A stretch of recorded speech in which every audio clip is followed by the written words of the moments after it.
we're going to do a comparison, but this time we're going to do it differently. There are phones that are already out there that are number 1, number 2, and there are phones that are about to come out where the rumors and speculation is pretty high. So now I'm going to compare the HTC One with those that already exist and phones that are rumored to be coming in soon. The HTC One packs a punch with killer specs that take it right to the top of the smartphone pecking order.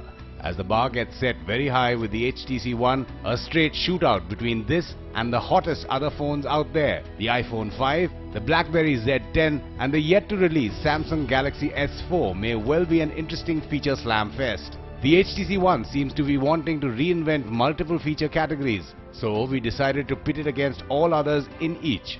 The iPhone 5 is of course very Apple-ish and similar to the previous iPhones, just a little bit stretched, though the anodized aluminum used drew several criticisms because of its chipping problem.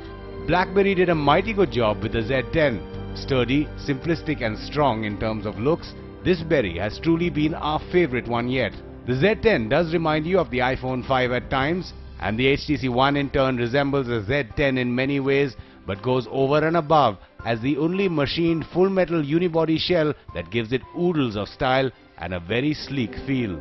And for the S4, we just pray that it breaks away from the plasticky mold and moves to solid metal too. Samsung, are you listening? As of now, we'll call the HTC One and the Z10 the winners here. The iPhone has a 4-inch screen with 326 ppi. The Retina display makes it one of the better smartphone screens, but certainly not the best. The Z10 has a 4.2-inch screen with 355 ppi, good image quality, wide viewing angles and lively colors. The HTC One has a 4.7-inch screen with a brilliant 465 ppi that blows everything else out of the water. It is a bit of a fingerprint magnet. It uses infinity glass that minimizes glare and scratches. The Samsung S4 is rumored to be a 5-inch phone with full HD display and a pixel density of 441. Thus, as of now, the HTC One is king of the hill here. Apple has always been proud of its camera. The iPhone 5 has an 8MP sensor, and the only cool add-on it flaunts is the panorama feature. There's a 1.2 megapixel front camera. The BB10 device comes with an 8MP camera with different shooting modes, scene modes and an added time shift feature. There's a 2MP front camera. The HTC One has a 4 megapixel camera, but it can put any other camera to shame with its brilliant ultra pixel technology for better photography.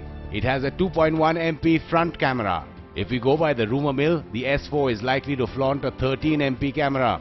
Samsung usually does a good job with optics, so this may well be a brilliant camera on a phone. Once again, it seems to be the HTC One that seems to be blazing a new trail here too. The iPhone runs on the A6 chip, which clocks at 1.3 GHz dual-core. The Z10 uses a 1.5 GHz dual-core processor. The HTC One races ahead with a 1.7 GHz quad-core CPU. The Samsung S4 may clock a quad-core 2 GHz chip. We would really like to see the octa-core chip. That would really make the S4 surge ahead. The iPhone 5 runs on Apple's iOS 6 operating system with not too many changes in the look and feel or the user interface. The Z10 boasts of BlackBerry's all-new BB10 OS with some fantastic gesture-based interactions and a whole new look and feel that works well. The HTC One uses the Android 4.1.2 Jelly Bean, but the new Blink feed feels like a breath of fresh air. The Samsung Galaxy S4 is expected to run on Android 4.2, and there should be quite a bit of Samsung on add-ons to take away from the monotony of the icon-based Android interface.